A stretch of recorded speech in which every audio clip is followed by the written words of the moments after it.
Selamat sahabat anak-anak, bertemu kembali dengan Ibu Isti Indartanti. Pelajaran sekolah sahabat kita berjudul Penyelamatan Sang Pangeran.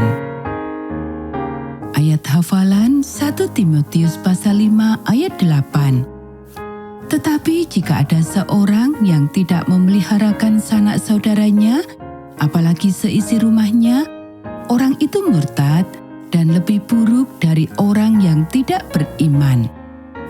Poin penting pelajaran kita, anggota keluarga yang mengasihi Tuhan saling memperhatikan satu sama lain. Anggota keluarga seharusnya saling mengasihi dan melindungi, bukan? Bibi Yosefa menunjukkan kasih kepada keluarganya ketika ia menyelamatkan keponakannya, Yoas, yang tumbuh menjadi seorang raja. Atalia, putri Raja Israel Ahab dan Ratu Kafir Isabel, mewarisi sifat-sifat jahat ibunya. Atalia adalah seorang ibu ratu yang sangat dominan. Putranya, Ahazia, baru berusia 22 tahun saat menjadi raja. Tetapi meskipun Ahazia adalah keturunan Raja Daud, keluarga yang melaluinya Yesus akan datang, Alkitab mengatakan bahwa dia jahat.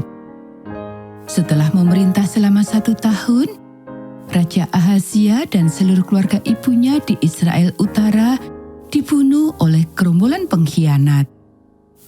Ketika berita itu sampai ke telinga Atalia, ia memutuskan bahwa jika semua keluarga dari pihak keluarganya telah mati, maka ia ingin semua keluarga dari pihak suaminya, keturunan Raja Daud, juga dibunuh.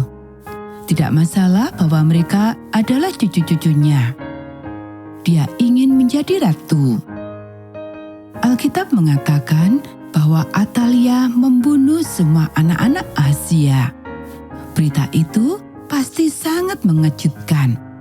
Tidak ada banyak waktu untuk merencanakan penyelamatan. Namun, sang ibu ratu, Atalia, tidak sesukses yang ia kira. Suaminya sendiri telah memiliki anak dengan wanita lain beberapa tahun sebelumnya, dan salah satu dari anak-anak itu adalah Yoseba, istri imam besar. Dia tahu bahwa jika hanya satu pangeran saja yang selamat, maka garis keturunan Raja Daud dapat berlanjut. Telah dinubuatkan bahwa Mesias akan datang melalui Daud. Entah bagaimana, Yoseba berhasil menyelundupkan anak termuda dari putra raja, Yoas, yang berusia 1 tahun dari istana. Dia menyembunyikan Yoas dan pengasuhnya di sebuah gudang di Bait Allah dan membuat mereka merasa nyaman. Selama 6 tahun Ratu Atalia memerintah negeri itu. Namun selama 6 tahun itu, Yoas kecil tumbuh dan belajar untuk mengasihi Tuhan dan Bait-Nya yang kudus. Ketika ia berusia 7 tahun, Yoseba dan suaminya memutuskan bahwa inilah saatnya untuk membagikan rahasia tersebut. Yoas akan menjadi raja. Pada suatu Jumat malam, imam besar secara diam-diam memanggil para pengawal istana dan menunjukkan kepada mereka bahwa Yoas masih hidup dan siap menjadi raja. Mereka akan menobatkannya sebagai raja pada hari Sabat pagi ketika semua orang sedang beribadah di Bait Allah. Para pengawal itu berjanji untuk menjaga rahasia itu sepanjang malam dan melindungi Raja Yoas. Mereka akan membunuh siapa saja yang mencoba mencelakainya. Keesokan paginya, para penjaga bersenjatakan tombak dan perisai, membentuk setengah lingkaran di sekitar altar persembahan di dalam Bait Allah menghadap para jemaat. Para jemaat pasti bertanya-tanya apa yang sedang terjadi. Mereka tidak tahu tentang Yoas kecil. Tetapi kemudian anak itu dibawa keluar oleh tangan pamannya Yoyada, imam besar, dan diperlihatkan kepada umat. Yoyada meletakkan sebuah mahkota yang berkilauan di atas kepala anak laki-laki itu dan menyerahkan kepadanya sebuah salinan kitab suci. Kemudian, sebagai lambang pengurapannya oleh Allah, imam besar menyentuh dahi Yoas dengan minyak zaitun dan menyatakan bahwa Yoas adalah raja mereka. Tepuk tangan meriah pun bergemuruh dari rakyat.